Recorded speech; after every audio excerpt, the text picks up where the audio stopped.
कोई पैसा नहीं लेते? कोई पैसा नहीं लेते जी। आपको कितनी सहूलत मिल रही है इस अस्पताल की? मोदी सरकार मान गई है, कहते तो अब तो ये चले जाएंगे, अस्पताल भी चला जाएगा। हम ਇਹ ਮੈਨੂੰ ਲੱਗਦਾ ਕਿ ਅਸੀਂ ਤੁਹਾਨੂੰ ਨਹੀਂ ਸਮਝਾ ਪਾਏ। ਜਦੋਂ ਤੁਸੀਂ ਸਮਝੇ ਤਾਂ ਬਾਬਾ ਨਾਨਕ ਨੇ ਤੁਹਾਨੂੰ ਸਮਝਾਇਆ। ਤਕਰੀਬਨ 40 ਲੱਖ ਦੇ ਕਰੀਬ ਤਾਂ ਅਸੀਂ ਦੇਖ ਰਹੇ ਸੀ ਜਦੋਂ ਲਿਸਟ ਭੇਜਦੇ ਆ, ਇੰਨੀ ਤਾਂ ਦਵਾਈ ਵੰਡ ਚੁੱਕੀ ਹੈ। 40 ਲੱਖ ਦੇ ਕਰੀਬ ਇੱਥੇ ਮੈਂ ਕਹਿੰਦਾ ਡਾਕਟਰ ਦੀ ਸੈਲਰੀ ਜਾ ਚੁੱਕੀ ਹੈ। ਮੈਨੂੰ ਲੱਗਦਾ 1.5-2 करोड़ ਦੇ ਲਗਭਗ ਹੋ ਗਿਆ ਹੁਣ। तो आप किसान यहाँ पे 1 साल से हैं, कोई दिक्कत तो नहीं हुई आप? नहीं, कोई दिक्कत नहीं। ये अखबार फैलाते किसान तो सपोर्ट करते हम लोगों को। पत्थरबाजी हुई थी उस टाइम ये बीजेपी कार्यकर्ता लोग आए थे बीच में। सड़क ਤੇ ਬੈਠੇ ਹੋ ਤੁਹਾਨੂੰ ਬਹੁਤ ਚੈਲੰਜਸ ਆਉਂਦੇ ਆ। ਸਾਡੀ ਇਲੈਕਟ੍ਰਿਸਿਟੀ ਕਦੇ ਘਟ ਜਾਣਾ ਕਦੇ ਵੱਧ ਜਾਣਾ, ਮਸ਼ੀਨਾਂ ਨੇ ਸੜ ਜਾਣਾ, ਫੇਰ ਠੀਕ ਕਰਾਣੀਆਂ, ਈਸੀਜੀ ਮਸ਼ੀਨ ਖਰਾਬ ਹੋ ਗਈ ਨਾ। ਫਾਈਨੈਂਸ਼ਲੀ ਸਾਡੇ ਤੇ ਬਹੁਤ ਭਾਰ ਪਿਆ, ਸਰਕਾਰ ਨੂੰ ਭਰਪਾਈ ਕਰਨੀ ਚਾਹੀਦੀ ਹੈ। ਵੈਸੇ ਇਹਨਾਂ ਤੁਸੀਂ ਡਿਮਾਂਡ ਕਰਦੇ ਹੋ ਪਰ ਡਿਮਾਂਡ ਕਰਦੇ ਆ ਜੀ, ਬਣਨੀ ਚਾਹੀਦੀ, ਹੋਣੀ ਚਾਹੀਦੀ ਹੈ। ਸਿੰਘੂ ਬਾਰਡਰ ਤੇ ਮੋਰਚੇ ਦਾ ਸੰਘਰਸ਼ ਦਾ ਇਤਿਹਾਸਿਕ 1 ਸਾਲ ਪੂਰਾ ਹੋਣ ਤੇ ਅਤੇ ਕਿਸਾਨਾਂ ਦੀ ਪਹਿਲੀ ਜਿੱਤ ਹੈ ਜਿਹੜੀ ਉਹ ਹੋਣ ਤੇ ਅਸੀਂ ਤੁਹਾਨੂੰ ਮਿਲਵਾ ਰਹੇ ਹਾਂ। ਮੋਰਚੇ ਦੇ ਵਿੱਚ ਮੌਜੂਦ ਮੋਰਚੇ ਦੇ ਵਿੱਚ ਸ਼ਾਮਿਲ ਉਹਨਾਂ ਸਿਰੜੀ ਲੋਕਾਂ ਦੇ ਨਾਲ ਜਿਹੜੇ ਕਿ 1 ਸਾਲ ਤੋਂ ਇੱਥੇ ਡਟੇ ਹੋਏ ਨੇ।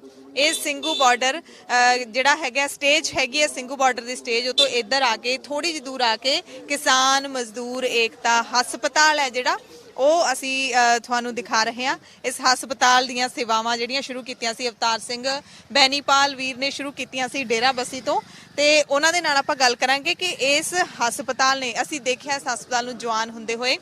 ਪਹਿਲਾਂ ਬਿਲਕੁਲ ਉਧਰ ਸਟੇਜ ਦੇ ਨਾਲ ਇੱਕ ਨਿੱਕਾ ਜਿਹਾ ਟੇਬਲ ਲਾਇਆ ਸੀ ਇਹਨਾਂ ਨੇ, ਫਿਰ ਉਸ ਤੋਂ ਬਾਅਦ ਥੋੜਾ ਜਿਹਾ ਤੰਬੂ ਬਣਾਇਆ, ਉਹਦੇ ਵਿੱਚ ਲਾਈਟ ਨਹੀਂ ਸੀ ਹੁੰਦੀ, ਔਰ ਅੱਜ ਤੁਸੀਂ ਦੇਖੋ ਕਿ ਇੱਕ ਵੱਡਾ ਹਸਪਤਾਲ ਬਣ ਗਿਆ ਜਿਹਦਾ ਨਾਮ ਰੱਖਿਆ ਗਿਆ ਕਿਸਾਨ ਮਜ਼ਦੂਰ ਏਕਤਾ ਹਸਪਤਾਲ। ਖਾਸੀਅਤ ਇਹ ਹੈ ਕਿ 24 ਘੰਟੇ ਖੁੱਲਾ ਰਹਿੰਦਾ ਪੂਰੇ ਸਿੰਘੂ ਬਾਰਡਰ ਦੇ ਉੱਤੇ। ਸਿਰਫ ਇਹੀ ਹਸਪਤਾਲ ਹੈ ਜਿਹੜਾ 24 ਘੰਟੇ ਖੁੱਲਾ ਰਹਿੰਦਾ। ਜਦੋਂ ਸਟਾਰਟ ਹੋਇਆ ਸੀ ਮੋਰਚਾ ਸ਼ੁਰੂ ਹੋਇਆ ਸੀ ਤਾਂ ਉਦੋਂ ਮੋਰਚੇ ਦੇ ਵਿੱਚ ਬਹੁਤ ਸਾਰੀਆਂ ਡਿਸਪੈਂਸਰੀਆਂ ਨੇ ਜਿਹੜੀਆਂ ਉਹ ਖੁੱਲ ਗਈਆਂ ਸੀ, ਬਹੁਤ ਸਾਰੇ ਜਿਹੜੇ ਇਸ ਤਰ੍ਹਾਂ ਦੇ ਮੈਡੀਕਲ ਸੈਂਟਰ ਸੀਗੇ ਉਹ ਖੋਲੇ ਗਏ ਸੀ। ਪਰ ਇਹ ਜਿਹੜਾ ਸੈਂਟਰ ਹੈਗਾ ਆ, ਇਹ ਜਿਹੜਾ ਹਸਪਤਾਲ ਹੈਗਾ, ਇਹ 24 ਘੰਟੇ ਖੁੱਲਾ ਰਹਿੰਦਾ ਹੈ ਔਰ ਹੁਣ ਤੱਕ ਲਗਾਤਾਰ ਚੱਲ ਰਿਹਾ ਹੈਗਾ ਔਰ ਇੱਥੇ ਹਰ ਤਰ੍ਹਾਂ ਦਾ ਇਲਾਜ ਇਸ ਵਕਤ ਹੁੰਦਾ ਹੈਗਾ। ਤੁਸੀਂ ਆ ਬੋਰਡ ਹੈ ਜਿਹੜਾ ਉਹ ਦੇਖ ਸਕਦੇ ਹੋ ਤੇ ਆਪਾਂ ਜਾਣਾਂਗੇ ਕਿ 1 ਸਾਲ ਦੇ ਵਿੱਚ ਕਿੰਨੇ ਮਰੀਜ਼ਾਂ ਨੂੰ ਕਿਉਂਕਿ ਇੱਥੇ ਸਿਰਫ ਮੋਰਚੇ ਦੇ ਵਿੱਚ ਸ਼ਾਮਿਲ ਜਿਹੜੇ ਕਿਸਾਨ ਨੇ ਉਹੀ ਨਹੀਂ ਦਵਾਈਆਂ ਲੈਣ ਆਉਂਦੇ, ਇਹਦੇ ਵਿੱਚ ਆਸ-ਪਾਸ ਦੇ ਜਿਹੜੇ ਇਲਾਕੇ ਦੇ ਲੋਕ ਨੇ, ਆਸ-ਪਾਸ ਦੇ ਜਿਹੜੇ ਮਰੀਜ਼ ਹੈਗੇ ਨੇ ਉਹਨਾਂ ਨੂੰ ਵੀ ਰਾਹਤ ਮਿਲਦੀ ਹੈ। ਸੋ ਆ ਤੁਸੀਂ ਦੇਖ ਸਕਦੇ ਹੋ ਜੋੜੇ ਇੱਥੇ ਉਤਾਰਨੇ ਹੁੰਦੇ ਆ। ਇਹ ਹਸਪੀਟਲ ਦੀ ਐਂਟਰੈਂਸ ਹੈਗੀ ਹੈ। ਐਂਟਰੈਂਸ ਤੇ ਉੱਥੇ ਸਾਹਮਣੇ ਹੀ ਬਿਲਕੁਲ ਅਵਤਾਰ ਸਿੰਘ ਵੀਰ ਜੀ ਬੈਠੇ ਹੋਏ ਨੇ, ਕਿਉਂਕਿ ਹੁਣ ਪੁੱਛਣ ਦੀ ਲੋੜ ਨਹੀਂ ਪੈਂਦੀ ਤੁਹਾਡਾ ਨਾਮ ਕੀ ਹੈ। ਤਾਂ ਅਸੀਂ ਸਾਰੇ ਜਿਹੜੇ ਇੱਥੇ ਸਾਲ ਤੋਂ ਡਟੇ ਹੋਏ ਨੇ ਉਹਨਾਂ ਨੂੰ ਸਾਰਿਆਂ ਨੂੰ ਆਪਾਂ ਜਾਣਨ ਲੱਗ ਗਏ ਹਾਂ। ਪਹਿਲਾਂ ਵੀਰ ਜੀ ਨਾਲ ਵੀ ਆਪਾਂ ਗੱਲਬਾਤ ਕਰਦੇ ਹਾਂ, ਤੁਹਾਨੂੰ ਦਿਖਾਉਂਦੇ ਹਾਂ ਕਿ ਇਹ ਹਾਈਵੇ ਹੈਗਾ ਔਰ ਇੱਥੇ ਟਾਈਲਾਂ ਲੱਗੀਆਂ ਹੋਈਆਂ ਨੇ ਕਿਉਂਕਿ ਹਸਪਤਾਲ ਬਣ ਗਿਆ। ਇਹ ਹਾਈਵੇ ਦੇ ਉੱਤੇ ਹਸਪਤਾਲ ਬਣਿਆ ਹੈਗਾ। ਇਹ ਇਤਿਹਾਸ ਹੁੰਦਾ ਹੈ। ਇਹ ਇਤਿਹਾਸ ਜਿਹੜਾ ਲਿਖਿਆ ਜਾ ਰਿਹਾ ਹੈਗਾ ਸੜਕਾਂ ਦੇ ਉੱਤੇ ਕਿਸਾਨ ਨੇ ਜਿਹੜੇ ਉਹ ਬੈਠੇ ਨੇ, ਉਹਨਾਂ ਨੇ ਹਰ ਤਰ੍ਹਾਂ ਦਾ ਆਪਣਾ ਜਿਹੜਾ ਰਹਿਣ ਬਸੇਰਾ ਕਾਇਮ ਕਰ ਲਿਆ ਹੈਗਾ ਕਿਉਂਕਿ ਸਾਲ ਜਿੱਥੇ ਰਹਿਣਾ ਤਾਂ ਉੱਥੇ ਬੇਸਿਕ ਸਹੂਲਤਾਂ ਤਾਂ ਹੋਣੀਆਂ ਜ਼ਰੂਰੀ ਨੇ। ਸੋ ਹਸਪਤਾਲ ਦੇ ਵਿੱਚ ਜਿਹੜਾ ਬੈੱਡ ਨੇ ਆਪਾਂ ਦੇਖ ਸਕਦੇ ਹਾਂ ਕਿ 4 ਤੇ 3 7 8 ਬੈੱਡਾਂ ਦਾ ਨਹੀਂ 10 ਬੈੱਡਾਂ ਦਾ ਜਿਹੜਾ ਇਹ ਹਸਪਤਾਲ ਹੈਗਾ। ਮਰੀਜ਼ ਨੇ ਜਿਹੜੇ ਇਸ ਵਕਤ ਇਲਾਜ ਵੀ ਚੱਲ ਰਿਹਾ ਹੈਗਾ। ਉਧਰ ਡਾਕਟਰ ਨੇ ਜਿਹੜੇ ਉਹ ਸੇਵਾਵਾਂ ਨਿਭਾ ਰਹੇ ਨੇ ਤੇ ਉੱਥੇ शायद कोई मरीज। हाँ जी, मेरा भाई है छोटा, उसका सेवा करवा रहा था, टाके लग गया, उसके कान फट गया था। अभी टाके लगाए इन्होंने जी। कहाँ साथ में ही रहते हो आप? हम सिंगू पिंड के जी, ये सेवा भी करवाते हैं हम थोड़ा बहुत यहाँ पर। ये नीले घोड़े यहाँ पर घोड़े नहीं बंद रखे वहाँ पर। हाँ, मेरा नाम है मिथुन, इसका नाम है टिंकू। कैसे लगे टांके? कैसे लगे? मतलब वहाँ पर चारा नहीं होता, घोड़े को चारा दे रहा था, एक कर भी उठा ना तो लकड़ी नहीं होती बांस की, उसके कान में लग गई तो उसके फिर टाके पे इसके कान फट गया। तो यहाँ पर फ्री में इन्होंने इलाज किया। बिल्कुल। तो पहले भी आप कहीं दवाई लेने आते रहते हो? आते रहती थी, मेरे पैर में कोई चोट लग गई थी, यहाँ पर जब भी आया था मैं बिल्कुल फ्री। अच्छा, तो कोई पैसा नहीं लेते? कोई पैसा नहीं लेते जी। तो आपको कितनी सहूलत मिल रही है इस अस्पताल की? बहुत। तो अब तो मोदी सरकार मान गई है, कहते तो अब तो ये चले जाएंगे, अस्पताल भी चला जाएगा। हम 2.5 साल से मैं दिल्ली में हूँ, 2.5 साल से बिजली का बिल नहीं। अब तो मोदी को तो वोट कभी देंगे नहीं, देंगे तो केजरीवाल को देंगे। 2.5 साल से मेरे घर में बिजली बिल नहीं आया, ना पानी पिलाया। मैं दिल्ली का बासिंदा हूँ। तो केजरीवाल सरकार को आप तारीफ कर रहे हो मोदी? हाँ। उसी को देते जी हम वोट हमेशा। तो आप किसान यहाँ पे 1 साल से हैं, कोई दिक्कत तो नहीं हुई आप? नहीं कोई दिक्कत नहीं, ये अखबार फैलाते, किसान तो सपोर्ट करते हैं हम लोगों को, जो भूखा प्यासा उसको भी खिलाते हैं, ये अखबार फैलाते हैं झूठे झूठे। ये बीच में जो सरदार बीजेपी के कार्यकर्ता लोग आते हैं बदल बदल के, जो ईंट पत्थरबारी होती है ना, ये बीजेपी के कार्यकर्ता आए थे। उस टाइम मैं सिंगू में मौजूद, 26 जनवरी जो परेड हुई थी ना, जो पत्थरबाजी हुई थी उस टाइम ये बीजेपी के कार्यकर्ता लोग आए थे बीच में। इन्होंने क्या करा था, कह रहे हम सिंगू का हमने पकड़ा, उनका आधार कार्ड चेक करे ना तो उनके आधार कार्ड में दूर का एड्रेस था, ये तो हमारे गांव के थे ही नहीं, तो हमने उसको पकड़ा। तो आपने सारा वो देखा था, आपके सिर लगाया था, लेकिन वो आपके गांव के नहीं थे पर वो, और इन जगह सिंगू गांव के। तो हमने आधार कार्ड चेक करा, कोई पता नहीं चंडीगढ़ से, पता नहीं कोई बाहर से, पता नहीं, ये बीजेपी वाले थे। बढ़ गया जब जानबूझ के किया, मतलब सब जानबूझ के, ताकि किसान बदनाम हो उनका। अब बोले थे कि हम सिंगू पिंड के हैं, पर सिंगू पिंड के नहीं थे, जब हमने क्यों हम सिंगू के रहने वाले। ਸੋ ਤੁਸੀਂ ਦੇਖ ਸਕਦੇ ਹੋ ਕਿ ਆਸ-ਪਾਸ ਦੇ ਰਹਿਣ ਵਾਲੇ ਜਿਹੜੇ ਲੋਕ ਨੇ ਉਹਨਾਂ ਨੂੰ ਕਿੰਨੀ ਸਹੂਲਤ ਹੈ ਜਿਹੜੀ ਉਹ ਇੱਥੇ ਹੋ ਰਹੀ ਹੈ। ਹਾਂਜੀ ਬਿਲਕੁਲ। ਸੋ ਇਹਨਾਂ ਦੇ ਭਰਾ ਦਾ ਜਿਹੜਾ ਇਲਾਜ ਹੋਇਆ ਹੈਗਾ ਇੱਥੇ, ਕੰਨ ਦੇ ਟਾਂਕੇ ਲੱਗੇ ਹੈਗੇ ਨੇ ਤੇ ਬਾਕੀ ਉਧਰ ਵੀ ਇਲਾਜ ਹੋ ਰਿਹਾ, ਉਹ ਵੀ ਆਪਾਂ ਤੁਹਾਨੂੰ ਦਿਖਾਉਨੇ ਆ। ठीक हो? हाँ अब ठीक हूँ मैं। नाम टिंकू, सिंगू गांव से। किसानों की सपोर्ट है? किसानों की पूरी सपोर्ट है, पूरी ਜੀ। ਸੋ ਇੱਧਰ ਵੀ ਤੁਸੀਂ ਦੇਖ ਸਕਦੇ ਹੋ ਕਿ ਇਲਾਜ ਹੈ ਜਿਹੜਾ ਉਹ ਚੱਲ ਰਿਹਾ ਹੈਗਾ। ਡਾਕਟਰਸ ਨੇ ਜਿਹੜੇ ਡਾਕਟਰ ਸਾਹਿਬ ਕੀ ਨਾਮ ਹੈ ਤੁਹਾਡਾ? ਡਾਕਟਰ ਸਾਹਿਬ डॉक्टर देवेंद्र, ਕਾਦੇ ਮਰੀਜ਼ ਆਏ ਨੇ ਹੁਣ? ये चेस्ट पेन करके पेशेंट आया, इसका ईसीजी करा रहे हैं। ਈਸੀਜੀ ਦਾ ਵੀ ਕੀ ਇੱਥੇ ਸਹੂਲਤਾਂ ਹੈਗੀਆਂ ਹਸਪਤਾਲ ਦੇ ਵਿੱਚ? सारे इमरजेंसी ड्रग्स अवेलेबल हैं, चेस्ट का पेशेंट हो, चाहे हार्ट का पेशेंट हो, दौरे का पेशेंट हो, ब्रेन का पेशेंट हो, सारी मेडिसिन अवेलेबल। जो इमरजेंसी ड्रग्स जो आईसीयू में यूज़ होती हैं, सारी मेडिसिन अवेलेबल है। ਸਾਰੀ ਜਿਹੜੀ ਸਹੂਲਤ ਹੈ ਇੱਥੇ ਦਿੱਤੀ ਜਾ ਰਹੀ ਹੈ। ਤੁਸੀਂ ऑक्सीजन सिलेंडर, 5 पैरा मॉनिटर है हमारे पास, सक्शन मशीन है। ਤੁਸੀਂ ਕਦੋਂ ਤੋਂ ਇੱਥੇ ਸੇਵਾ ਦੇ ਰਹੇ ਹੋ? मुझको 8 महीने हो गए यहाँ पे। ਤੁਸੀਂ ਇੱਥੇ ਮਤਲਬ ਪੇਰੋਲ ਤੇ ਹੋ ਜਾਂ ਸੇਵਾ ਕਰ ਰਹੇ ਹੋ? नहीं, पैरोल से। ਸੋ ਇੱਥੇ ਡਾਕਟਰਸ ਨੇ ਜਿਹੜੇ ਉਹ ਕਰ ਰਹੇ ਨੇ, ਆਪਣੀਆਂ ਸੇਵਾਵਾਂ ਦੇ ਰਹੇ ਨੇ। ਇੱਧਰ ਉਹੀ ਬੱਚਾ ਜਿਹਦੇ ਕੰਨ ਦੇ ਉੱਤੇ ਟਾਂਕੇ ਲੱਗੇ ਹੈਗੇ ਨੇ, ਉਹਦਾ ਹੁਣ ਇੱਧਰ ਡਾਕਟਰ ਇੰਜੈਕਸ਼ਨ ਵਗੈਰਾ ਦੇ ਰਹੇ ਹੈਗੇ ਆ। ਡਾਕਟਰ ਸਾਹਿਬ ਕੀ ਨਾਮ ਹੈ? मेरा दीपक नाम है। ਸੋ ਦੀਪਕ ਜੀ, ਕਿੰਨਾ ਸੀਰੀਅਸ ਹੈਗਾ ਕੇਸ? सीरियस था जी, थोड़े टाके लगे हैं इसको। ਹੁਣ ਇਹਨਾਂ ਨੂੰ ਦੁਬਾਰਾ ਇੱਥੇ ਆਉਣ ਦੀ ਲੋੜ ਪਏਗੀ ਲਗਾਤਾਰ?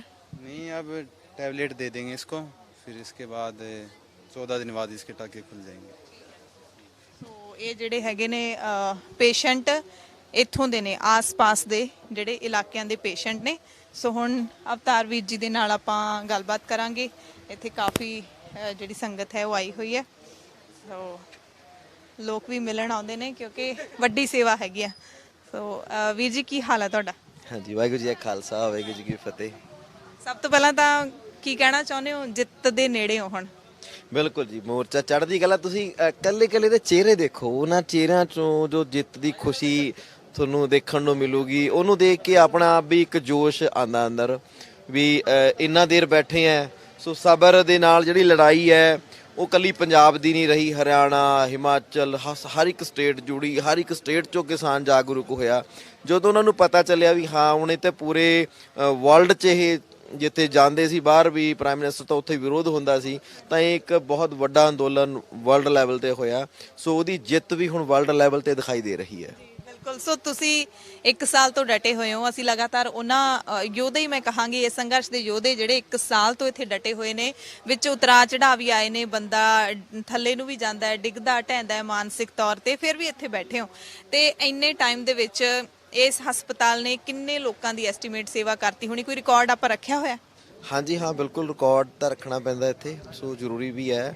ਸੋ ਇੱਕ ਚੀਜ਼ ਬਣਾ ਲੈਣੀ, ਖੜੀ ਕਰ ਲੈਣੀ ਤੇ ਉਹਨੂੰ ਮੇਨਟੇਨ ਰੱਖਣਾ, ਇਹ ਬਹੁਤ ਬੜਾ ਇੱਕ ਚੈਲੰਜ ਆਉਂਦਾ ਹੈ ਤੇ ਉੱਥੇ ਬੈਠੇ ਹੋ ਜਦੋਂ ਤੁਸੀਂ ਸੜਕ ਤੇ ਬੈਠੇ ਹੋ ਤੁਹਾਨੂੰ ਬਹੁਤ ਚੈਲੰਜਸ ਆਉਂਦੇ ਆ। ਸਾਡੀ ਇਲੈਕਟ੍ਰਿਸਿਟੀ ਕਦੇ ਘਟ ਜਾਣਾ ਕਦੇ ਵੱਧ ਜਾਣਾ, ਮਸ਼ੀਨਾਂ ਨੇ ਸੜ ਜਾਣਾ, ਫਿਰ ਠੀਕ ਕਰਾਣੀਆਂ, ECG ਮਸ਼ੀਨ ਖਰਾਬ ਹੋ ਗਈ, ਸਾਡਾ ਸੈੱਲ ਕਾਊਂਟਰ ਖਰਾਬ ਹੋ ਗਿਆ, ਫਿਰ ਇੱਕ ਸਟੈਪ ਲੈਜਰ ਲੈ ਕੇ ਆਏ ਆ, ਕਦੇ ਲਾਈਟ ਘੱਟ ਆ ਜਾਂਦੀ ਹੈ ਕਦੇ ਲਾਈਟ ਵੱਧ ਆ ਜਾਂਦੀ, ਬੜੇ ਚੈਲੰਜ ਆਏ। ਇੱਕ ਛੋਟੇ ਜਿਹੇ ਟੇਬਲ ਤੁਸੀਂ ਤਾਂ ਦੇਖਿਆ ਹੀ ਹੈ ਖੈਰ ਸਟਾਰਟਿੰਗ ਤੋਂ ਹੀ, ਇੱਕ ਟੇਬਲ ਸਾਨੂੰ ਵੀ ਨਹੀਂ ਪਤਾ ਸੀ ਇੰਨਾ ਲੰਬਾ ਸਮਾਂ ਬੈਠਣਾ ਪੈਣਾ ਹੈ। ਸੋ ਜਿਵੇਂ ਜਿਵੇਂ ਉਸ ਅਕਾਲ ਪੁਰਖ ਵਾਹਿਗੁਰੂ ਦੀ ਕਿਰਪਾ ਹੋਈ ਵੀ ਜਿਵੇਂ ਸਾਨੂੰ ਬਲ ਬਖਸ਼ਿਆ, ਟੀਮ ਜੋੜੀ ਇੱਥੇ ਮੈਂ ਤੇ ਮੇਰਾ ਇੱਕ ਮੁੰਡਾ ਨਾਲ ਲੈਬ ਦਾ ਆਇਆ ਸੀਗਾ, ਅਸੀਂ ਦੋ ਹੀ ਆਏ ਸੀ। ਉਸ ਤੋਂ ਬਾਅਦ ਹੁਣ ਐਡਾ ਗਰੁੱਪ ਬਣ ਗਿਆ ਇੱਥੇ, ਹਰ ਇੱਕ ਅਮਰਜੀਤ ਅੰਕਲ ਜੁੜੇ, ਗੁਰਜੀਤ ਬਾਈ ਜੁੜੇ ਹੈ, ਹੁਣ ਕੋਰ ਪੂਰਾ ਟੀਮ ਬਣ ਗਈ ਹੈ, ਡਿਸੀਜਨ ਲੈਣੇ ਹੈ, ਕੋਈ ਚੀਜ਼ ਕਰਨੀ ਹੈ। ਫਿਰ ਟੇਬਲ ਤੋਂ ਕਰਦੇ ਕਰਦੇ ਟਰਾਲੀਆਂ ਜਾ ਕੇ ਸ਼ੂਗਰਾਂ ਟੈਸਟ ਕਰਨੀਆਂ, ਕਿਉਂਕਿ ਜੋ ਬਜ਼ੁਰਗ ਰੁਕੇ ਹੋਏ ਸੀ ਇੱਕ ਇਹ ਸੀਗਾ ਵੀ ਅਸੀਂ ਘਰ ਵਾਪਸ ਨਹੀਂ ਜਾਣਾ। ਉਹਨਾਂ ਦੀ ਸ਼ੂਗਰਾਂ ਤਕਰੀਬਨ ਬਹੁਤ ਜ਼ਿਆਦਾ ਹਾਈ ਆਉਂਦੀ ਸੀ, BP ਬਹੁਤ ਹਾਈ ਆਉਂਦੇ ਸੀ, ਚੈੱਕ ਕਰਨਾ।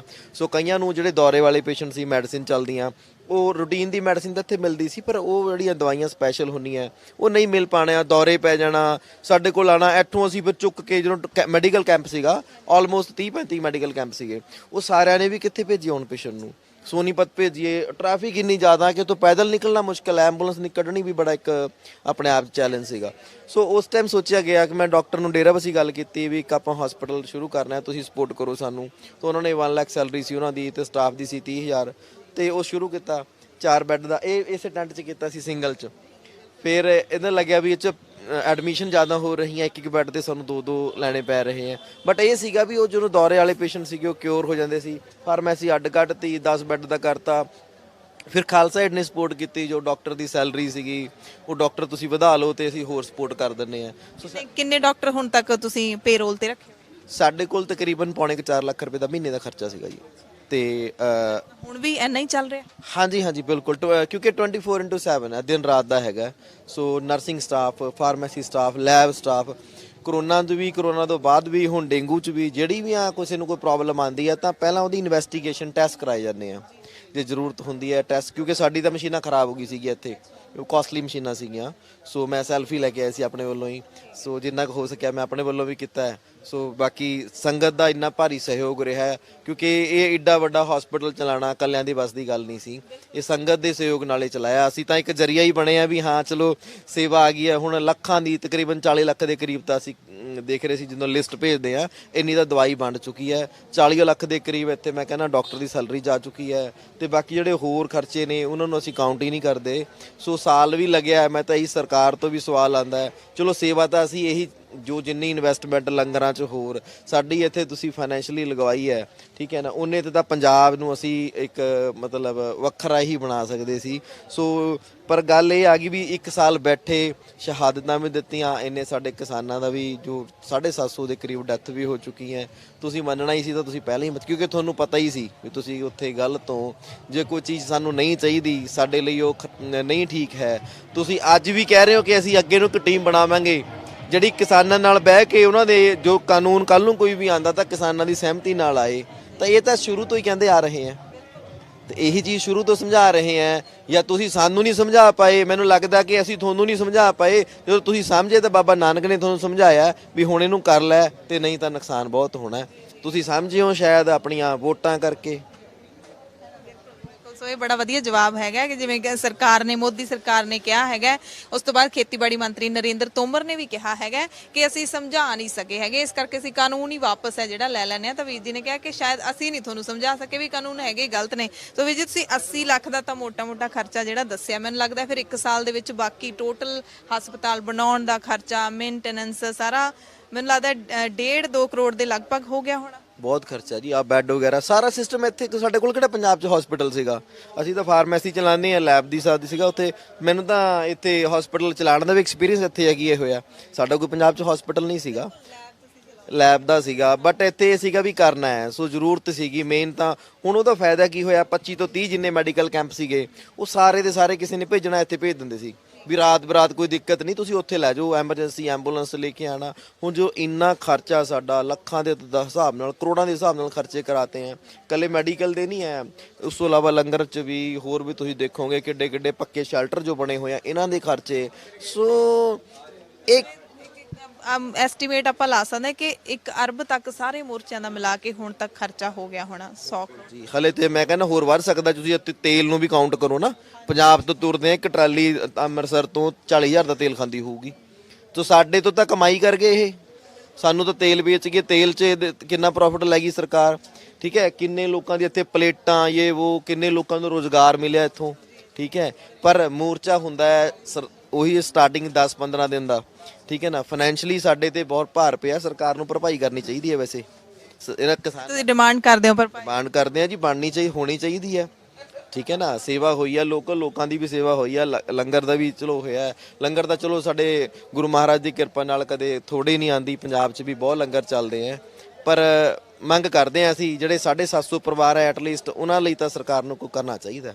ਬਿਲਕੁਲ, ਸੋ ਇਹ ਮੰਗ ਹੈ ਜਿਹੜੀ ਉਹ ਕੀਤੀ ਹੈ ਅਵਤਾਰ ਵੀਰ ਜੀ ਨੇ। ਤਾਂ ਉਹ ਕਹਿੰਦੇ ਜਾਇਜ਼ ਮੰਗ ਹੈਗੀ ਹੈ, ਇਹ ਤਾਂ ਪੂਰੀ ਹੋਣੀ ਚਾਹੀਦੀ ਹੈ। ਲੰਗਰ ਤਾਂ ਚਾਹੇ ਕਿਸਾਨ ਹਮੇਸ਼ਾ ਕਹਿੰਦੇ ਨੇ, ਚਾਹੇ ਪ੍ਰਧਾਨ ਮੰਤਰੀ ਖੁਦ ਆ ਜਾਣ, ਉਹਨਾਂ ਨੂੰ ਵੀ ਪਿਆਰ ਨਾਲ ਹੀ ਛਕਾਵਾਂਗੇ। ਸੋ ਵੀਰ ਜੀ ਇੱਥੇ ਪੇਸ਼ੈਂਟ ਆਉਂਦੇ ਨੇ, ਇੱਕ ਤਾਂ ਕਿਸਾਨ ਮੋਰਚੇ ਦੇ ਪੇਸ਼ੈਂਟ ਆਉਂਦੇ ਨੇ, ਬਾਕੀ ਜਿਹੜੇ ਹੁਣੇ ਅਸੀਂ ਦੇਖਿਆ ਜਿਹੜੇ ਆਲੇ ਦੁਆਲੇ ਦੇ ਇਲਾਕੇ ਦੇ ਪੇਸ਼ੈਂਟ ਨੇ ਉਹ ਕਿੰਨੀ ਕੁ ਗਿਣਤੀ ਵਿੱਚ, ਰੇਸ਼ੋ ਕਿੰਨੀ ਕੁ ਹੈਗੀ ਆ, ਮੋਰਚੇ ਦੇ ਕਿੰਨੇ ਤੇ ਆਸ-ਪਾਸ ਦੇ ਕਿੰਨੇ? ਦੇਖੋ ਜੇ ਮੈਂ ਦਸੰਬਰ ਤੋਂ ਗੱਲ ਕਰਾਂ ਤਾਂ ਜਨਵਰੀ ਫਰਵਰੀ ਤੱਕ ਤਾਂ ਰੇਸ਼ੋ ਸੀਗੀ ਜੋ 20% ਸੀਗੇ ਬਾਹਰ ਦੇ। ਤਾਂ ਉਸ ਤੋਂ ਬਾਅਦ ਤਾਂ ਤਕਰੀਬਨ ਆਲਮੋਸਟ 50-50 ਦੀ ਰੇਸ਼ੋ ਸੀਗੀ। ਫੈਬ ਤੋਂ ਬਾਅਦ, ਮਾਰਚ ਤੋਂ ਬਾਅਦ ਤਾਂ ਲੋਕਲ ਬਹੁਤ ਆਉਂਦੇ ਸੀ, ਲੋਕ ਫਿਜ਼ੀਓਥੈਰੇਪੀ ਕਰਾਉਣ ਆਉਂਦੇ ਸੀ। 6000 ਦੇ ਕਰੀਬ ਅਸੀਂ ਇੱਥੇ ਫਿਜ਼ੀਓਥੈਰੇਪੀ ਦਾ ਟ੍ਰੀਟਮੈਂਟ ਦੇ ਚੁੱਕੇ ਹਾਂ ਔਰ 18000 ਦੇ ਕਰੀਬ ਲੈਬ ਟੈਸਟ ਹੋ ਚੁੱਕੇ हैं। ਠੀਕ ਹੈ ਜੀ, ਔਰ 45000 ਦੇ ਕਰੀਬ ਸਾਡੀ 300 250 200 ਦੀ ਐਵਰੇਜ ਇੱਦਾਂ ਰਹਿੰਦੀ ਹੈ ਪਰ ਮੰਥ ਦੀ ਜੋ ਓਪੀਡੀ ਡਾਕਟਰ ਕਰਦੇ ਆ। ਤੇ ਫਾਰਮੇਸੀ ਤੇ ਤਾਂ ਕੋਈ ਹਿਸਾਬ ਹੀ ਨਹੀਂ ਹੈਗਾ, ਇੱਕ ਵਾਰ 10-10 ਬੰਦੇ ਵੀ ਆਉਂਦੇ ਆ, 20 ਵੀ ਆਉਂਦੇ ਆ ਤਾਂ 1000 ਦਾ ਰੋਜ਼ ਦਾ ਵੀ ਹੋ ਜਾਂਦਾ। ਲੇਕਿਨ ਜਦੋਂ ਸਟਾਰਟਿੰਗ ਸੀਗੀ ਉਦੋਂ 3-3000 ਬੰਦਾ ਵੀ ਮੈਡੀਸਿਨ ਲੈ ਕੇ ਜਾਂਦਾ ਰਿਹਾ। ਤੇ ਉਸ ਵਿੱਚੋਂ ਮਤਲਬ ਮੋਰਚੇ ਦੇ ਵਿੱਚ ਕੱਟ ਘਟਿਆ ਹੈਗਾ, ਜਿਹੜੇ ਪੱਕੇ ਬੰਦੇ ਸੀ ਆਪਾਂ ਕਹਿ ਸਕਦੇ ਆ ਉਹ ਇੱਥੇ ਬੈਠੇ ਸੀ, ਖਾਸ ਕਰਕੇ ਬਜ਼ੁਰਗ ਨੌਜਵਾਨਾਂ ਨੂੰ ਕੰਮ ਲਈ ਵੀ ਜਾਣਾ ਪਿਆ ਪੰਜਾਬ, ਉਦੋਂ ਘਟੇ ਹੋਣੀ ਮਰੀਜ਼ਾਂ ਦੀ ਗਿਣਤੀ, ਬੈੱਡ ਵੀ ਖਾਲੀ ਹੁੰਦੇ ਹੋਣੇ। ਨਹੀਂ, ਉਹ ਤਾਂ ਦੂਜਾ ਵੀ ਸੀਗਾ, ਦੂਜਾ ਪਹਿਲੂ ਸੀਗਾ ਵੀ ਉਦੋਂ ਮੈਡੀਕਲ ਕੈਂਪ ਬਹੁਤ ਸੀਗੇ, 30-35 ਮੈਡੀਕਲ ਕੈਂਪ ਸੀਗੇ। ਫਿਰ ਜਦੋਂ ਹੌਲੇ-ਹੌਲੇ ਉਹਦੇ ਨਾਲ ਫਿਰ ਮੈਡੀਕਲ ਕੈਂਪ ਵੀ ਘਟ ਗਏ ਇੱਥੇ। ਤਾਂ ਮੈਡੀਕਲ ਕੈਂਪ ਘਟਣ ਨਾਲ 24 ਘੰਟੇ ਹੋਣ ਨਾਲ ਤੇ ਅੱਛਾ ਮੈਡੀਕਲ ਕੈਂਪਸ ਨੂੰ ਵੀ ਇਹ ਇੱਕ ਤਸੱਲੀ ਸੀਗੀ, ਸੈਟੀਸਫੈਕਸ਼ਨ ਸੀਗੀ ਕਿ ਕਿਸਾਨ ਮਜ਼ਦੂਰ ਇੱਕ ਤਾਂ 24/7 ਹਸਪੀਟਲ ਹੈਗਾ। ਸੋ ਉਹਨਾਂ ਲਈ ਵੀ ਇਹ ਸੀਗਾ ਵੀ ਚਲੋ ਦਵਾਈਆਂ ਬਾਹਰ ਧੁੱਪ 'ਚ ਖਰਾਬ ਹੁੰਦੀ ਸੀਗੀਆਂ, ਸੋ ਇੱਥੇ ਹੀ ਸਾਨੂੰ ਵੀ ਸਪੋਰਟ ਕਰ ਜਾਂਦੇ ਸੀ। ਕਿਸੇ ਨੇ ਦਵਾਈ ਡੋਨੇਟ ਕਰਤੀ, ਕਿਸੇ ਨੇ ਕੁਝ ਕਰਤਾ। ਇਸ ਟਾਈਮ ਸਿੰਘੂ ਤੇ ਹੈਗੇ ਨੇ ਹੋਰ ਮੈਡੀਕਲ ਕੈਂਪ ਜਾਂ ਹੁਣ ਮੇਨ ਇਹੀ ਹੈ ਬੇਸ? ਨਹੀਂ, ਮੇਨ ਤਾਂ ਹਸਪੀਟਲ ਦਾ ਤਾਂ ਇਹੀ ਹੈ ਜੀ, ਤੇ ਬਾਕੀ ਮੈਡੀਕਲ ਕੈਂਪ ਇਨੀਸ਼ੀਏਟਰ ਆਫ ਚੇਂਜ ਦਾ ਵੀ ਹੈਗਾ। ਸੋ ਬਾਕੀ ਤਾਂ ਮੇਰੇ ਖਿਆਲ ਮੈਂ ਪਿੱਛੇ ਤੱਕ ਦੇਖਦਾ ਇੱਕ ਪਿੱਛੇ ਵੀ ਹੈਗਾ ਮੈਡੀਕਲ ਕੈਂਪ। ਸੋ ਉੱਥੇ ਆ ਵੀ ਐਮਰਜੈਂਸੀ ਛੋਟੀ ਓਪੀਡੀ ਦੀ ਮੈਡੀਸਿਨ ਮਿਲ ਜਾਂਦੀ ਹੈ। ਜੇ ਕਿਸੇ ਨੂੰ ਦਾਖਲ ਕਰਨ ਦੀ ਤਾਂ ਬਾਪੂ ਜੀ ਹੁਣ ਢਿੱਲੇ ਹੋ ਗਏ, ਉਹਨਾਂ ਚੈਸਟ ਪੇਨ ਹੋ ਰਿਹਾ ਸੀਗਾ, ECG ਕਰਕੇ ਐਟਲੀਸਟ ਕਨਫਰਮ ਤਾਂ ਹੋ ਗਿਆ ਨਾ। ਤੇ ਇਹੀ ਮੇਨ ਹੈ, ਜੇ ਤੁਹਾਡੇ ਕੋਲ ਇਨਸਟਰੂਮੈਂਟ ਹੀ ਨਹੀਂ ਹੋਣਗੇ, ਤੁਸੀਂ ਜਾਂਚ ਹੀ ਨਹੀਂ ਕਰ ਪਾਓਗੇ, ਤੁਸੀਂ ਲੈਬ ਟੈਸਟ ਨਹੀਂ ਕਰਵਾ ਪਾਓਗੇ, ਜੋ ਡਾਇਗਨੋਸ ਹੀ ਨਹੀਂ ਕਰ ਪਾ ਸਕਦੇ, ਤਾਂ ਉਸ ਪੇਸ਼ੈਂਟ ਨੂੰ ਕਿਤੇ ਨਾ ਕਿਤੇ ਫਿਰ ਬਿਲਕੁਲ ਦਿੱਕਤ ਦਾ ਸਾਹਮਣਾ। ਤੇ ਇੱਥੇ ਕਿੰਨੇ ਕੁ ਸੀਰੀਅਸ ਪੇਸ਼ੈਂਟ ਬਚਾਏ ਨੇ ਇਸ ਹਸਪਤਾਲ ਨੇ? ਕਦੇ ਕੋਈ ਇਦਾਂ ਦਾ ਕੇਸ ਵੀ ਆਇਆ ਕਿ ਨਹੀਂ ਬਚਾਇਆ ਜਾ ਸਕਿਆ, ਉੱਥੋਂ ਤੱਕ ਪਹੁੰਚਦੇ ਡੈਥ ਹੋ ਗਈ? ਬਿਲਕੁਲ ਜੀ, ਤਕਰੀਬਨ ਮੈਂ ਗੱਲ ਕਰਾਂ ਤਾਂ 4500 ਦੇ ਕਰੀਬ ਸਾਡੇ ਕੋਲ ਹੈਗਾ ਵੀ, ਜਿਹੜੇ ਵਿੱਚ 150 ਦੇ ਕਰੀਬ ਅਸੀਂ ਰੈਫਰ ਕੀਤੇ ਸੀ। ਤੇ 4500 ਅਗਰ ਹਸਪੀਟਲ ਨਾ ਹੁੰਦਾ ਤਾਂ 4500 ਦੇ ਹਾਂਜੀ 4500 ਬਾਹਰ ਜਾਣੇ ਸੀਗੇ। ਸੋ ਉਹਦੇ 'ਚ ਦੌਰੇ ਵਾਲੇ ਕੇਸ, ਉਹਦੇ 'ਚ ਹਾਈ ਬਲੱਡ ਪ੍ਰੈਸ਼ਰ ਵਾਲੇ ਕੇਸ, ਹਾਰਟ ਅਟੈਕ ਵਾਲੇ ਕੇਸਿਸ ਬਹੁਤ ਜ਼ਿਆਦਾ ਹੈਂਡਲ ਹੋਏ ਆ। ਸੋ ਬੜੇ ਮੇਜਰ ਐਕਸੀਡੈਂਟਸ ਵਾਲੇ ਵੀ ਆਏ ਆ ਜਿਹਨਾਂ ਨੂੰ ਹੈਂਡਲ ਕੀਤਾ ਗਿਆ ਇੱਥੇ ਹੀ। ਠੀਕ ਹੈ, ਵਿੱਚ ਕੇਸ ਜਦੋਂ ਸਟਾਰਟਿੰਗ ਸੀਗੀ ਰੈਫਰ ਕੀਤੇ ਡਿਊ ਟੂ ਟ੍ਰੈਫਿਕ ਲਾ ਲਓ, ਬਟ ਉਹ ਟਾਈਮ ਲੋਡਿੰਗ ਡੋਜ਼ ਜੋ ਅਸੀਂ ਇੱਥੇ ਦੇ ਸਕਦੇ ਆ ਉਹ ਦੇ ਕੇ ਭੇਜਿਆ। ਸੋ ਉੱਥੇ ਹੋਈਆਂ ਪ੍ਰੋਬਲਮਾਂ ਵੀ ਆਈਆਂ, ਵੱਡੀਆਂ ਡੈਥ ਵੀ ਹੋਈਆਂ ਇੱਥੋਂ। ਬੱਚੇ ਵੀ ਉਹਦੇ ਮਤਲਬ ਜਿਨ੍ਹਾਂ ਨੂੰ ਰੈਫਰ ਕੀਤਾ ਉਹਨਾਂ 'ਚ ਅਸੀਂ ਪੁੱਛਿਆ ਵੀ ਹੈ ਕਾਲਸ ਕਰਕੇ। ਇੱਕ ਮਾਤਾ ਜੀ ਸੀਗੇ, ਕਹਿੰਦੇ ਜਦ ਵੀ ਆਈ ਮੈਂ ਪੁੱਤ ਮਿਲ ਕੇ ਜਾਵਾਂਗੀ, ਮੇਰੀ ਜਾਨ ਬਚ ਗਈ। ਉਹਨਾਂ ਨੂੰ ਇੱਥੋਂ ਭੇਜਿਆ ਸੀ ਸੋਨੀਪਤ ਤੋਂ ਰੋਹਤਕ PGI। ਸੋ ਮੈਂ ਕਾਲ ਕੀਤੀ ਉਹਨਾਂ ਨੂੰ ਕਿ ਹੁਣ ਮੈਂ ਠੀਕ ਹੈ। ਉੱਥੇ ਜੋ ਉਹਦੀ ਮਤਲਬ ਹਾਰਟ ਦੀ ਪ੍ਰੋਬਲਮ ਸੀਗੀ, ਜੋ ਸਟੰਟ ਵਗੈਰਾ ਪੈਣਾ ਸੀਗਾ, ਉੱਥੇ ਟ੍ਰੀਟਮੈਂਟ ਹੋਇਆ।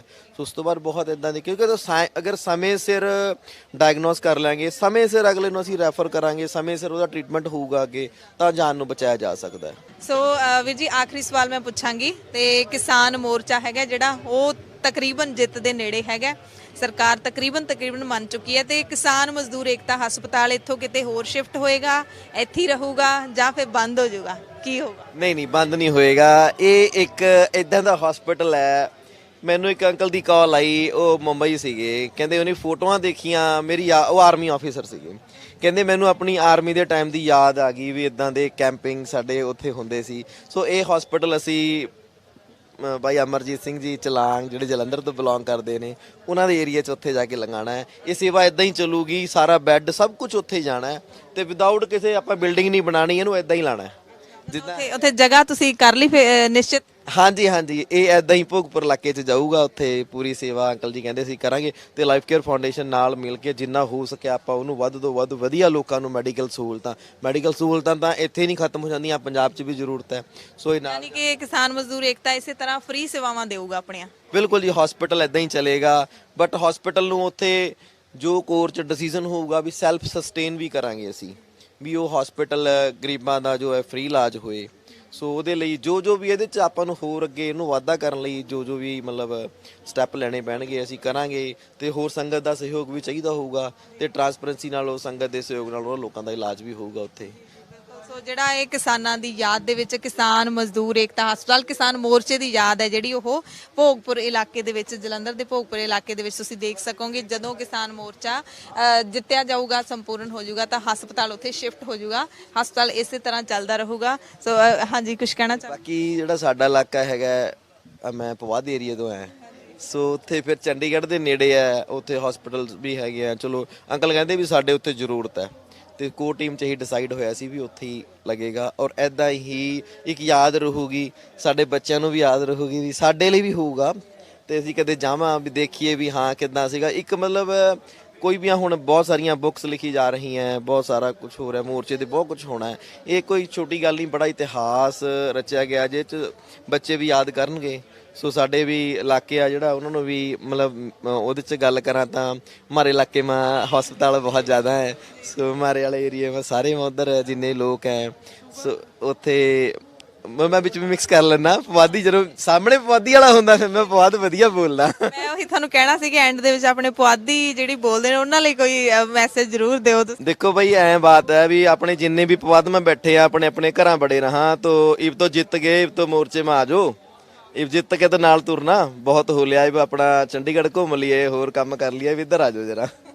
ਯਾਨੀ ਕਿ ਤੁਹਾਨੂੰ ਲੱਗਦਾ ਪੁਆਧੀ ਹਲੇ ਸਾਰੇ ਆਏ ਨਹੀਂ ਹੈਗੇ, ਤੁਹਾਨੂੰ ਟੀਚਰਾਂ ਵੀ ਕਰਦੇ ਹੋਣਗੇ ਲੋਕ ਵੀ ਤੁਸੀਂ ਇੱਥੇ ਬੈਠੇ ਹੋ, ਬਣਨਾ ਕੁਛ ਹੈ ਨਹੀਂ। ਸਾਨੂੰ ਕੁਝ ਹੋਰ ਲੋਕ ਵੀ ਮਿਲੇ ਨੇ ਜਿਨ੍ਹਾਂ ਨੂੰ ਲੱਗਦਾ ਸੀ ਕਿ ਜਿਨ੍ਹਾਂ ਦੇ ਪਿੰਡਾਂ ਤੋਂ ਫੋਨ ਆਉਂਦੇ ਸੀ ਵੀ ਆ ਜਾਓ, ਮੋਦੀ ਨੇ ਨਹੀਂ ਮੰਨਣਾ, ਹੁਣ ਸਾਰਿਆਂ ਦੇ ਫੋਨ ਆ ਰਹੇ ਨੇ। ਹਾਂ, ਇਹ ਚੀਜ਼ ਜ਼ਰੂਰ ਤੀ ਵੀ ਉਹਨਾਂ ਦੇ ਦਿਮਾਗ 'ਮੈਂ ਇਹ ਜ਼ਰੂਰਤ ਆ ਵੀ ਮੋਦੀ ਇਹ ਕਹਿ ਰਿਹਾ ਵੀ ਇਹ ਕਾਨੂੰਨ ਵਾਪਸ ਨਹੀਂ ਹੋਣੇ। ਉਹ ਉਹਨਾਂ ਦੇ ਦਿਮਾਗ 'ਚ ਨਾ ਗੱਲ ਚੀਜ਼ ਕਰ ਗਈ ਤੀ ਤੇ ਹੁਣ ਬੜਾ ਉਹਦਾ ਪੋਜ਼ਿਟਿਵ ਹੈ। ਹੁਣ ਹਰ ਇੱਕ ਬੰਦਾ ਮਤਲਬ ਦੇਖੋ ਅੰਦਰ ਜ਼ਰੂਰ ਖੁਸ਼ੀ ਸੀ ਵੀ ਕਿਸੇ ਤਰੀਕੇ ਨਾਲ ਜੋ ਵੀ ਬੰਦਾ ਉੱਥੇ ਮਿਲਦਾ ਆਪਣੀ ਮਾਰਕੀਟ 'ਚ, ਉੱਥੇ ਲੱਡੂ ਵੀ ਵੰਡੇ, ਸਭ ਕੁਝ ਹੋਇਆ ਟੋਲ ਪਲਾਜ਼ਾ ਤੇ ਵੀ। ਹੁਣ ਖੁਸ਼ੀ ਬਹੁਤ ਹੈ ਵੀ ਇਹ ਹੋ ਗਿਆ। ਪਰ ਇਹਨਾਂ ਨੇ ਕਿਉਂਕਿ ਇਹਨਾਂ ਦਾ ਰਵੱਈਆ ਇਦਾਂ ਦਾ ਰਿਹਾ ਵੀ ਇਹਨਾਂ ਨੇ ਇਗਨੋਰ ਮਾਰਿਆ ਸਾਨੂੰ। ਜਦੋਂ ਇਗਨੋਰ ਮਾਰਿਆ ਤਾਂ ਹਰ ਇੱਕ ਬੰਦੇ ਦਿਮਾਗ 'ਚ ਇਹੀ ਆਇਆ ਵੀ ਇਹਨਾਂ ਨੇ ਸ਼ਾਇਦ ਕਰਨਾ ਨਹੀਂ ਹੈ, ਮੰਨਣਾ ਨਹੀਂ। ਮੇਰੇ ਡੈਡੀ ਵੀ ਕਹਿੰਦੇ ਹੁੰਦੇ ਸੀ ਮੈਨੂੰ ਵੀ ਪੁੱਤ ਉਹਨਾਂ ਨੇ ਮੰਨਣਾ ਨਹੀਂ, ਅੜੀਅਲ ਆ ਉਹ। ਮੈਂ ਕਿਹਾ ਕੋਈ ਗੱਲ ਨਹੀਂ, ਅਸੀਂ ਵੀ ਤਾਂ ਘੱਟ ਅੜੀਅਲ ਥੋੜਾ। ਫਿਰ ਹੁਣ ਜੋ ਸੇਵਾ ਲਿੱਤੀ ਹੈ ਮੈਂ ਕਿਹਾ ਉਹ ਤਾਂ ਜਾਣਾ ਹੀ ਜਾਣਾ। ਬੱਚਿਆਂ ਨੂੰ ਬੜਾ ਹੁੰਦਾ ਸੀ ਪਾਪਾ ਹੁਣ ਉਹ ਟੀਵੀ ਤੇ ਅਸੀਂ ਦੇਖਿਆ ਵੀ ਹੁਣ ਤਾਂ ਕਾਨੂੰਨ ਉਹ ਹੋ ਗਏ, ਰੱਦ ਹੋ ਗਏ, ਹੁਣ ਤੁਸੀਂ ਬਾਰ-ਬਾਰ ਦਿੱਲੀ ਤਾਂ ਨਹੀਂ ਜਾਓਗੇ। ਇੱਥੋਂ ਤਾਂ ਜਦੋਂ ਬਾਅਦ ਚ ਇੱਥੋਂ ਲੰਘਿਆ ਕਰੋਗੇ ਜ਼ਰੂਰ ਮੈਨੂੰ ਲੱਗਦਾ ਸਲਾਮ ਕਰਿਆ ਕਰਨਗੇ ਲੋਕ ਇਸ ਥਾਂ ਨੂੰ ਜੋ ਦਿੱਲੀ ਨੂੰ ਜਾਇਆ ਕਰੋਗੇ ਪੰਜਾਬ ਤੋਂ।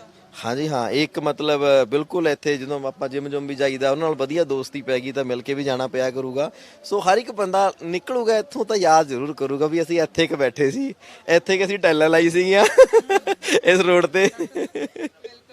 ਸੋ ਬਹੁਤ ਬਹੁਤ ਧੰਨਵਾਦ ਵੀਰ ਜੀ ਗੱਲਬਾਤ ਕਰਨ ਦੇ ਲਈ। ਸੋ ਇਹ ਯਾਦਾਂ ਕਿਸਾਨ ਮੋਰਚੇ ਦੀਆਂ ਜਿਹੜੀਆਂ ਲਿਖੀਆਂ ਜਾਣਗੀਆਂ ਸੋ ਔਰ ਬੋਲਣਗੀਆਂ ਵੀ। ਇਸ ਥਾਂ ਦਾ ਜਿਹੜਾ ਇੱਕ ਕਣ ਹੈਗਾ, ਕਿਣਕਾ ਉਹ ਬੋਲੂਗਾ। ਇਹ ਸਾਰੇ ਮੋਰਚੇ ਦੇ ਵਿੱਚ ਸ਼ਾਮਿਲ ਜਿੰਨੇ ਵੀ ਲੱਖਾਂ ਲੋਕ ਸ਼ਾਮਿਲ ਹੋਏ ਨੇ ਉਹ ਜ਼ਰੂਰ ਇੱਥੋਂ ਦੀ ਯਾਦ ਕਰਕੇ ਲੰਘਿਆ ਕਰਨਗੇ।